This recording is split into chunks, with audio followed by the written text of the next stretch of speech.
Listen, Kenya doing Lizzo makes sense, because she does that in general, and Lizzo is a big character, so you can do something with that. But like, knowing what we know about Lizzo now, let's maybe change careers. Anyway, Kenya was not good. The flute gag where she did not even play anything, and that, listen, okay, you don't know how to play an instrument, but you should know at least how to pretend. You should have the knowledge of the mechanic of how, let's say, a guitar is played, how a piano is played, how a violin is played, how drums are played, how a flute is played. She didn't even blow into the hole proper. Like, if you're doing Lizzo, how do you not even know where to blow? Like, what? Kenya had like one good joke. It was the "have you ever fucked a black woman" thing that she did, which was like a shocking funny joke. But she stuttered on her delivery, so it made it a little less funny. Too bad. But most of her other jokes were just her saying Lizzo song titles and then saying that she wants to suck dick, which is like, okay, yeah, fine. I mean, the Lizzo song titles would make sense on the Nicki Minaj show, but not on Snatch Game. So yeah, definitely a deserved bottom 2 placement. Discord as the Pope. It's funny that she was saying that she was the Pope, but that she wasn't any specific Pope. So then wouldn't that mean that she is a Pope?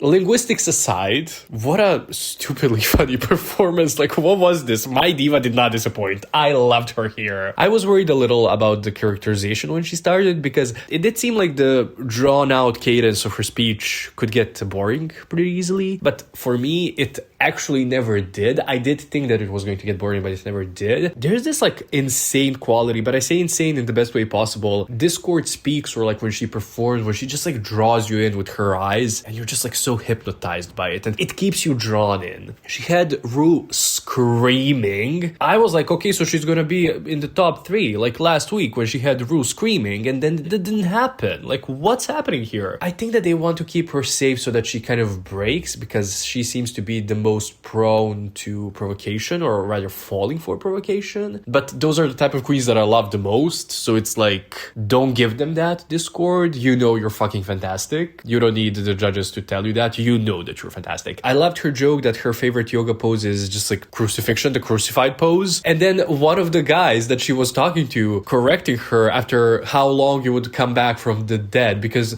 Discord was like, oh yeah, it happens after a week, and the guy was like, or maybe 3 days, and she was like, yeah, I was just testing you. Like, that was so good. I love those moments where like queens make a mistake, and then like in character they're like, oh yes, I fucked up. Yes, you're so right. What a good week for Discord. So Juicy as JoJo, when she started, her voice ate.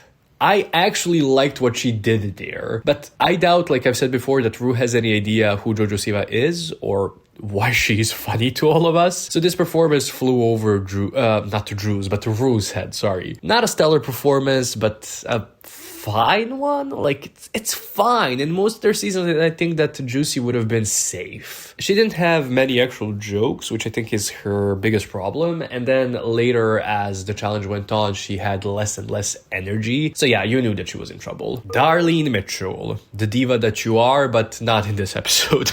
Okay, so this makeup, again, insane. Love that. Fake character, go to hell. But she was good.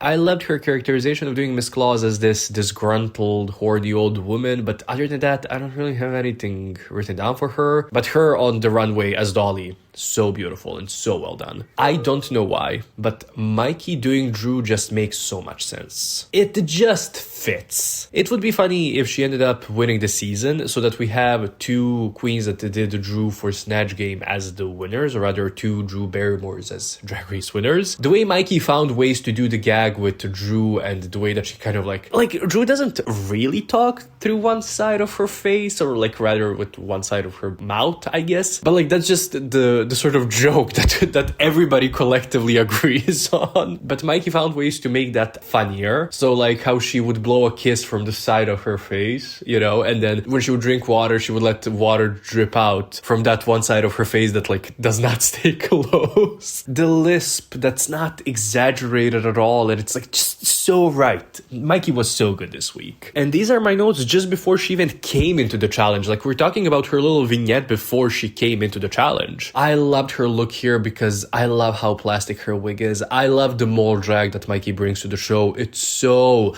tasty. Love that. Love it so much. I also love that she immediately sat on that couch the way that Drew sits on her couch in her talk show. I also love how she was kind of annoyed with Kenya as Lizzo, like so good. I do only wish that she did that thing where Drew like pretty much sits on another person that she talks to, but I guess maybe they were told that they could not touch the three guys that were there. Stellar performance, truly. I think it was the runway that ended up deciding between Jane, Nene, and Mikey. In this challenge, Athena comes out first, and her character is Greta Feta Onassis, which is the worst thing ever. Like, it's a completely made-up person. Like, I had to go because I was like, Greta is not a Greek name. Oh, it's Greta Feta. Okay, yeah, this is not a real person, but yeah, it's not a real person. So she's literally just naming a stereotype, and that's her character. That's awful. It's like when Plain Jane did Jelena Karlausha for Snatch Game, which, okay, yes, I am still annoyed by. I will never stop talking about it. And then she just did a Soviet Russian stereotype. Like, okay, pandering to the US, you fucking idiot. And her performance had nothing to do with the actual person, who's insanely problematic, also insanely insane, and also insanely funny at the same time. Like, it was just so weird. Why do they keep doing that? But with Athena, it's even worse because she simply named a stereotype. RuPaul, frack with one eye open. I was okay with most of Athena's performance, and the joke that she did about like the body hairs, that her rather,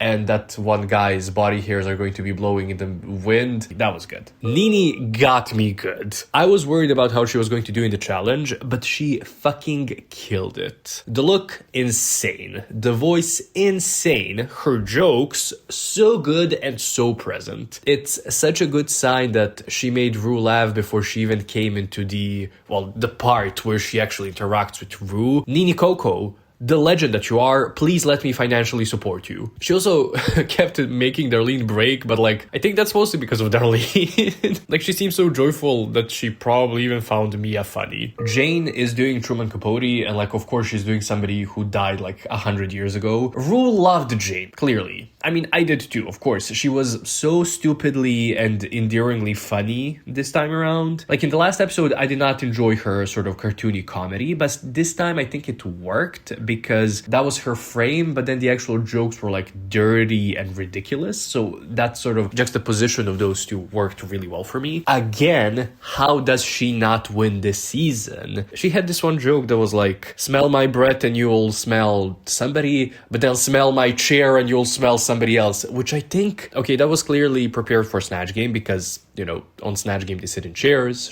so she had that joke prepared, but here they were sitting on a couch, but she still could use it. Why didn't she just say couch? But what I'm trying to say is, you can tell that she really prepared for this challenge, and the smell my chair joke, I've never heard that one before. That caught me off guard and made me laugh. So yeah, she was really good.